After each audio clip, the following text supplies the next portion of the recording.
I'm Maya Richardson, a 29-year-old trauma nurse in Seattle, and what happened at my birthday celebration 3 weeks ago still sends shockwaves through both my family and the Pacific Northwest business community. When my younger sister accidentally discovered my $8.3 million investment portfolio during what should have been an intimate dinner party, she didn't just demand her share.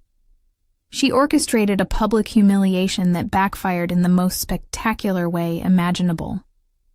For an entire decade, I had carefully guarded the secret of my grandmother's inheritance, watching my family treat me like their charity case while I quietly built wealth they couldn't fathom.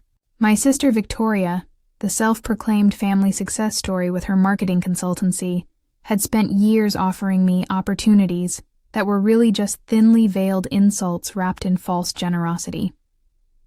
My parents constantly held her up as the golden child, always highlighting Victoria's achievements while dismissing my nursing career as stable but uninspiring. But that evening, when Victoria's curiosity led her to my laptop and she stumbled upon the truth about my financial situation, everything changed forever. What began as my 29th birthday celebration became the stage for the most dramatic family meltdown you could witness. Victoria didn't simply ask for money. She demanded it publicly, in front of 50 guests, including venture capitalists and potential business partners who were recording every moment.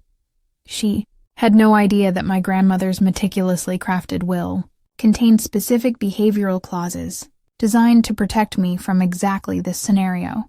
She couldn't have imagined that her greed would trigger legal consequences that would obliterate her million-dollar business overnight. And she certainly didn't expect her public display of entitlement to go viral, making her the internet's poster child for family avarice. Sometimes karma doesn't just knock. It kicks down the door with perfect timing. The evening began exactly as I had envisioned. Elegant, intimate, and celebrating a milestone I had earned through years of dedication to emergency medicine and disciplined financial planning. I had reserved the private Aurora room at the Four Seasons Seattle, wanting to mark my 29th birthday surrounded by people who genuinely valued me. My colleagues from Harborview Medical Center, nursing school friends who had remained close, and reluctantly, my immediate family filled the beautifully appointed space.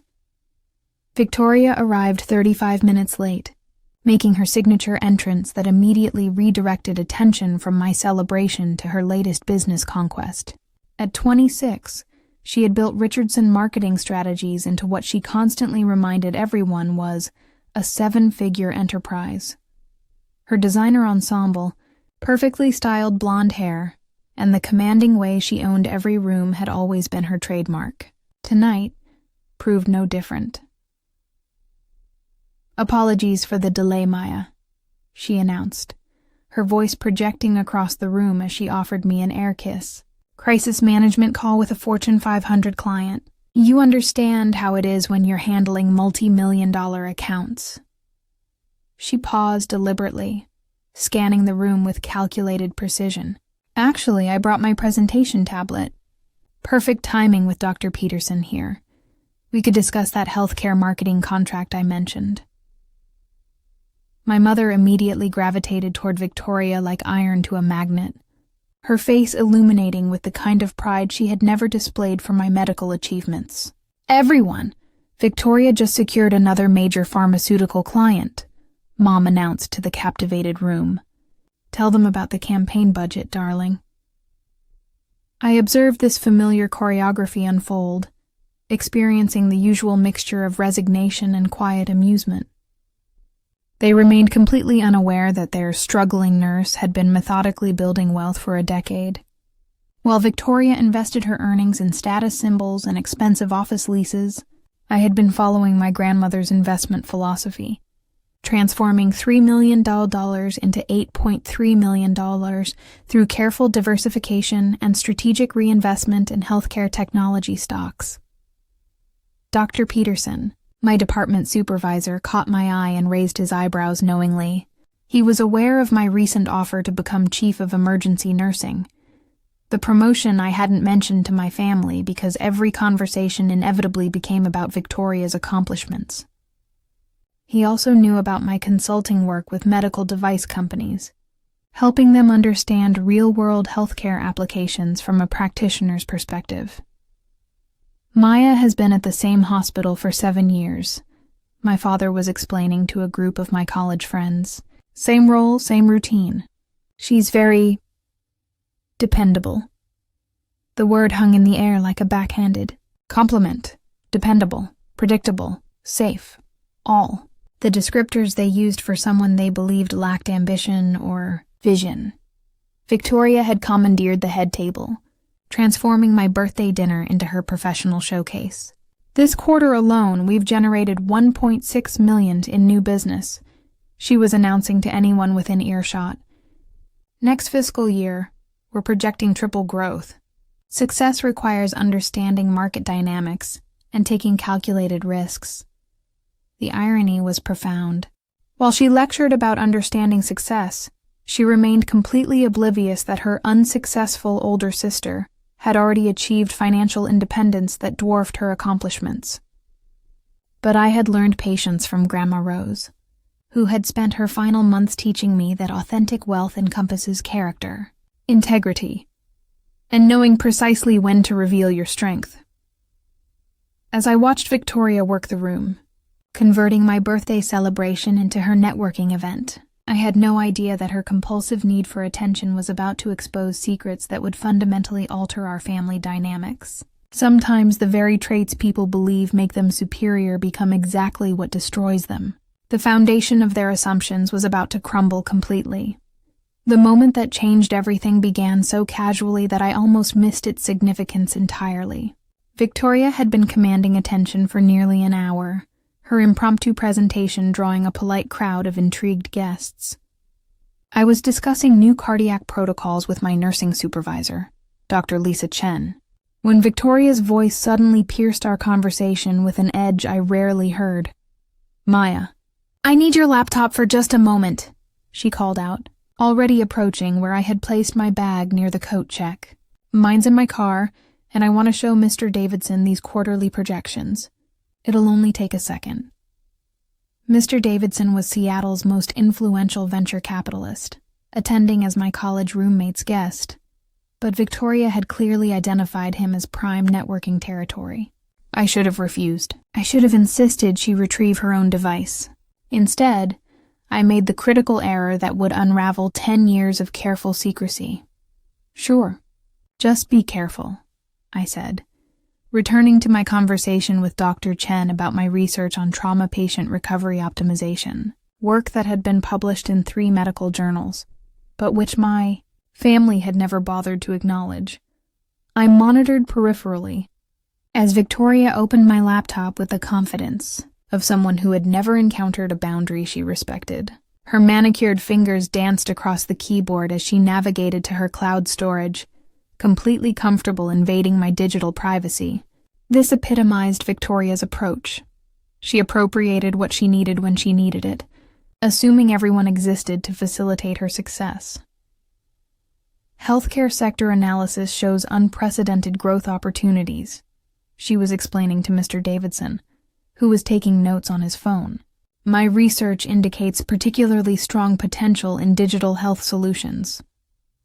She clicked through her slides with practiced expertise, each chart designed to showcase her company's supposed market insights. Then technology betrayed her carefully orchestrated performance. Her presentation froze, and she began clicking frantically, attempting to refresh the connection. "Just a minor technical glitch," she laughed, but I detected frustration creeping into her expression. Victoria despised when technology failed to cooperate with her meticulously planned presentations. "Let me restart this," she muttered, closing her browser and accidentally clicking my email icon instead. For a split second, my inbox flashed across the screen, just long enough for her to process sender names that would shatter her worldview. Vanguard, Charles Schwab, Fidelity, Morgan Stanley, BlackRock. I watched her freeze, finger hovering over the trackpad as she processed what she had witnessed. Investment firms don't typically correspond with struggling nurses about portfolio updates and dividend distributions. Her eyes darted to me, then back to the screen, confusion and suspicion warring across her features. "What are these emails from investment companies?" she asked, her voice carrying just loud enough for nearby guests to hear. The casual conversation around our table began quieting as people sensed brewing tension. "Victoria, please just use your presentation," I said calmly, moving toward the laptop. But curiosity had already overridden her sense of propriety. She was clicking deliberately, her professional instincts now focused on this unexpected mystery. The Vanguard email opened, and I watched her expression transform as she read the subject line. Monthly portfolio summary. Balance, $8,347,892. The silence that followed was deafening. Victoria stared at the screen, reading and rereading the number as if she could alter reality through sheer force of will. $8,347,892. More wealth than she had ever encountered, sitting quietly in her supposedly struggling sister's investment account. "This cannot be real," she whispered, but loud enough for half the room to hear. "Maya, what is this? How do you have this kind of money?" The question hung in the air like a loaded weapon, and I realized that my decade of careful silence was about to end in the most public, explosive way possible. What unfolded next felt like watching a slow-motion catastrophe that I was powerless to prevent. Victoria's whisper had carried across the dining room, and suddenly every conversation ceased as 50 pairs of eyes turned toward us. The elegant atmosphere I had carefully curated for my birthday celebration evaporated instantly, replaced by the electric tension of impending family warfare. $8.3 million. Victoria's voice rose to ensure everyone could hear. She spun the laptop around, displaying my Vanguard account summary for the entire room to see. "My sister has been sitting on $8.3 million while letting us think she's barely surviving?" The room erupted in shocked murmurs. My colleagues from Harborview exchanged bewildered glances. They knew I lived comfortably, but $8.3 million exceeded anything they had imagined. My college friends pulled out phones, some already recording what was clearly becoming a spectacular family meltdown. My mother rushed over, her face cycling through confusion, shock, and then something resembling fury. "Maya Elizabeth Richardson, what is the meaning of this?" she demanded, using my full name like when I was in trouble as a child. "How do you possess this kind of wealth?" "Mom, please, let's discuss this privately," I attempted, but Victoria was already scrolling through my emails, her violation of privacy now a public spectacle. "Look at this transaction history," she announced, clicking through another email. "Dividend payments, stock sales, real estate investments. This spans years." Her voice carried betrayal that might have been touching if it weren't so hypocritical. "How long have you been deceiving us?" "I never deceived anyone about anything," I replied, my voice steady despite the chaos erupting around me. "I simply didn't discuss my private financial affairs with you." "Private?" My father had joined the growing circle of family members surrounding the laptop. "We're your family, Maya. Families don't keep secrets of this magnitude." The irony was almost laughable. This was the same family that had spent years making me feel inadequate for my career choices, the same people who had offered me help and opportunities while treating me like their charity project.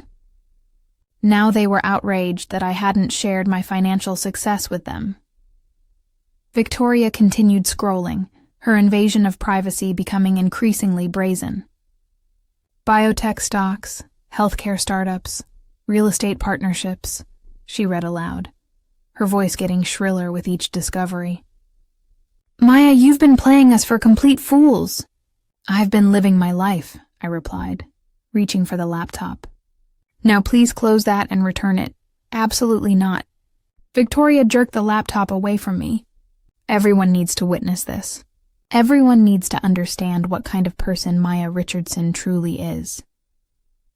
She turned to address the room like a prosecutor delivering closing arguments. My sister has been hoarding millions while watching our family struggle. She's allowed us to offer assistance, permitted us to worry about her finances, all while sitting on more wealth than any of us will ever see. Mr. Davidson, the venture capitalist, was taking detailed notes, his expression unreadable.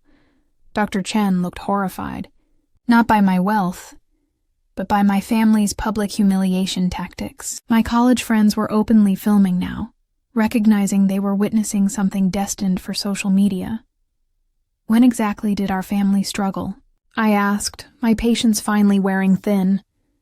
Dad, your mortgage has been paid off for 6 years.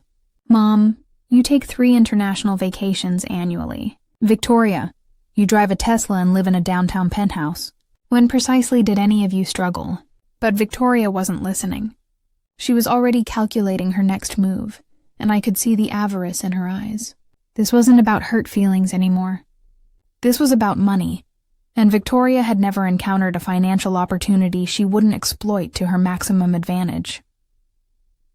I want 40%, Victoria announced, her voice cutting through the stunned silence like a blade. That's $3 million. I'm your sister, and I've provided emotional support for years. I deserve compensation for that investment in our relationship. The audacity of her statement left me momentarily speechless. Around us, the room buzzed with shocked whispers and the soft clicking of phone cameras capturing every moment of this family implosion. My birthday celebration had become a public spectacle that would haunt my family for years. You want what? I managed, my voice barely above a whisper. $3.3 million, Victoria repeated, as if discussing the weather. It's completely fair, and honestly, it's probably less than I deserve considering the emotional labor I've invested in this relationship. She turned to address the room again, her marketing skills activating as she attempted to control the narrative. Everyone here has witnessed how I've tried to help Maya over the years. Job opportunities, networking connections, business advice. I've been subsidizing her life in ways that money can't measure. My mother stepped forward, her face flushed with indignation. I want 30%, she declared. I raised you, Maya. I sacrificed for you. 27 years of motherhood should count for something. $2.5 million seems reasonable for everything I've given you. I stared at these 2 women who shared my blood, trying to process how quickly they had calculated their claims to my inheritance. They had progressed from shocked discovery to mathematical division of assets in less than 5 minutes, revealing a side of themselves I had suspected but never witnessed so clearly. Let me understand this correctly, I said slowly, my nursing training helping me maintain clinical calm during crisis situations. You both believe you're entitled to money that was left to me by someone you barely visited during her final months? Victoria's confident expression flickered momentarily. What are you talking about? Grandma Rose, I said, the name hanging in the air like an accusation. The woman who left me this inheritance. The one who spent 8 months in hospice care while you were both too busy to visit. The color drained from my mother's face. Mother left you this money? Every penny of it, I confirmed. $3 million that I've grown to $8.3 million through careful investing over the past decade. Money she left specifically to me, with very specific instructions about how it should be handled and who could benefit from it. Victoria's business instincts kicked in, and she immediately began damage control. That doesn't matter, she said, though her voice lacked its earlier conviction. Inheritance laws are complicated. Family members have rights, regardless of what some outdated will says. Actually, a voice interrupted from the back of the room. That's not entirely accurate under Washington state law. Everyone turned to see Harold Kim, one of Seattle's most respected estate attorneys, rising from his table. He had been attending as Dr. Peterson's guest, but now he stepped forward with the authority of someone who had handled thousands of inheritance disputes. If I may, Harold continued. Inheritance law in Washington is quite clear. A properly executed will with specific beneficiary designations cannot be contested simply because family members feel entitled to assets. Furthermore, if the deceased included specific clauses about family behavior or conditional bequests, those are typically enforceable and binding. Victoria's face went pale. What kind of clauses? I pulled out my phone and scrolled to a contact I had hoped I would never need to call publicly. Margaret Chen, estate attorney, I said, hitting dial and putting it on speaker. Margaret, it's Maya Richardson. I need you to come to the Four Seasons immediately. Bring all the documents related to Grandma Rose's will, especially the behavioral forfeiture clauses. The room went completely silent as everyone processed what they had just heard. Behavioral clauses, legal consequences. The realization that this inheritance came with strings attached that Victoria and my mother had just potentially triggered. Margaret Chen arrived within 25 minutes, her presence immediately commanding the respect that accompanies being one of Seattle's most formidable estate attorneys. She entered the Aurora room carrying a leather briefcase, her sharp eyes assessing the scene. 50 guests with phones recording, a family clearly in crisis, and the unmistakable tension of a legal situation about to unfold dramatically. Maya, she nodded professionally, then surveyed the room with practiced authority. I see we have substantial witness presence. Excellent. That will significantly simplify our documentation process. Documentation of what? Victoria demanded, though her earlier bravado had noticeably diminished under the weight of legal scrutiny. Margaret opened her briefcase and withdrew a thick document bound in blue legal backing. The last will and testament of Rose Elizabeth Richardson, executed on February 10, 2015, 4 months before her death. Witnessed by 3 parties and notarized by the state of Washington. She began reading in her clear, authoritative voice. I, Rose Elizabeth Richardson, being of sound mind and body, do hereby leave the entirety of my estate, valued at approximately $3 million in cash, securities, and real property, to my granddaughter, Maya Elizabeth Richardson. $3 million, my mother interrupted. But she has $8.3 million.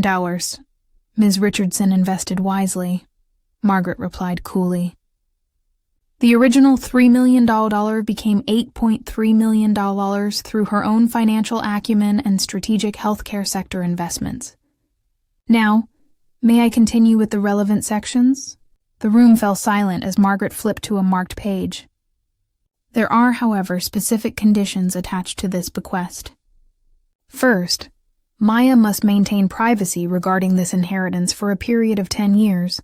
Allowing her to observe family dynamics without the corrupting influence of known wealth. Victoria's face was turning an alarming shade of red. That's manipulative and controlling. That's strategic and protective, Margaret corrected firmly. Furthermore, any family member who abandoned Rose during her final illness, specifically those who visited fewer than 10 times during her 8-month hospice stay, forfeit any claim to future financial assistance from Maya. She pulled out another document. I have the complete visitor logs from Cascade Hospice. Maya Richardson, 284 visits over 8 months. Patricia Richardson, 6 visits. Victoria Richardson, 0 visits. The silence was deafening. My mother's face crumpled as the reality of her neglect was laid bare before 50 witnesses. Victoria stared at the floor, unable to meet anyone's eyes. But there's more, Margaret continued, and I could see Harold Kim nodding appreciatively at what was clearly masterful legal planning. Rose anticipated that once the 10-year privacy period ended, certain family members might feel entitled to Maya's inheritance. Therefore, she included what we call a forfeiture clause. She pulled out another page. Any family member who demands, claims, or attempts to obtain any portion of Maya's inheritance immediately and permanently forfeits any possibility of future gifts, bequests, or financial assistance from Maya or her estate. The implications hit Victoria first. You mean by demanding the money? By demanding $3.3 million of Maya's assets in front of witnesses, Margaret confirmed, "You have triggered the forfeiture clause." The same applies to Mrs. Richardson's demand for $2.5 million. Harold Kim stepped forward. "If I may serve as additional witness, having an uninvolved estate attorney present strengthens the legal documentation significantly."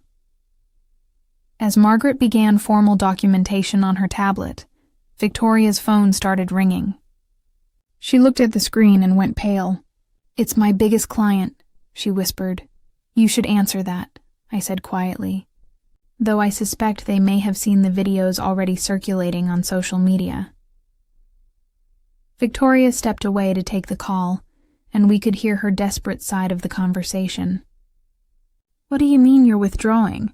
"Yes, there's a video, but—" "No, please, we can discuss this." By the time Margaret finished documenting the evening's events, Victoria had lost 4 major clients, and my mother sat in stunned silence, finally understanding that her greed had cost her any chance of benefiting from her mother's carefully planned legacy. Outro, CTA, 250 words. Looking back 6 months after that explosive birthday dinner, I understand that Grandma Rose orchestrated everything with perfect precision. She knew that money doesn't change people, it reveals them. And she provided me with the legal tools to protect myself when that revelation inevitably occurred. The aftermath was swift and decisive. Victoria's marketing company collapsed within 10 days as clients fled and investors withdrew. The viral video of her demanding my inheritance became a cautionary tale about family entitlement, viewed over $7 million times across platforms. She now works at a nonprofit, slowly rebuilding her reputation through genuine service rather than self-promotion. My mother eventually apologized after months of therapy helped her understand how her favoritism had damaged our relationship. We're rebuilding cautiously, with clear boundaries protecting both of us. I'm still nursing because I love emergency medicine. I've established the Rose Richardson Healthcare Scholarship, helping other nurses pursue advanced education. The experience taught me that true wealth encompasses surrounding yourself with people who value you for who you are, not what you possess. If this story resonated with you, share it with someone who needs to hear about setting boundaries with toxic family members. Subscribe for more stories about standing up for yourself with dignity and grace. Remember, your success doesn't require anyone's permission, and protecting what you've earned isn't selfish. It's necessary. Sometimes the best inheritance isn't money, but the wisdom to recognize who deserves to share in your success.